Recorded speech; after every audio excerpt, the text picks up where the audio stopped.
אלוקים את האדם בצלמו. בצלם אלוקים ברא אותו.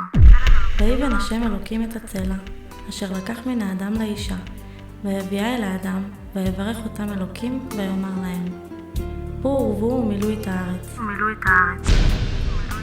ריבונו של עולם, הריני באה לפניך בשמחה רבה, להודות לך על שהחייתני וקיימתני והגיעתני לזמן הזה, וזיכיתני ביום הזה להינשא למיכה בן גליה. ישמח ליבי ויגל כבודי על אשר הודעתני על ידי עבדיך חכמים, שביום חופה מוכלים לכל העוונות. הנה כי כן, הריני מתחרטת חרטה גמורה על כל מה שעשיתי נגד עצתך הטובה. ואני רוצה בלב שלם ובנפש חפצה לשוב בתשובה שלמה לפניך ולעבדך באמת, מכאן והלאה תמיד. אבינו שבשמיים. אני, לאה אסתר בת עליזה, הניצבת לפניך היום, מוכנה להינשא למיכה בן גליה, בקדושה ובטהרה על ידי חופה וקידושין ושבע ברכות. יהי רצון מפניך שתיתן לי את האיש שאני נכנסת לחופה עמו, בסימן טוב ובמזל טוב לאורך ימים ושנות חיים. ונגילה ונשמחה יחד בבנים ובבנות ורוב טוב. שמח תשמח רעים אהובים כשמחך את צריך בגן עדן מקדם. אמן כן יהי רצון.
בשלום עטרת בעלה גם ברהינה רוצה עולה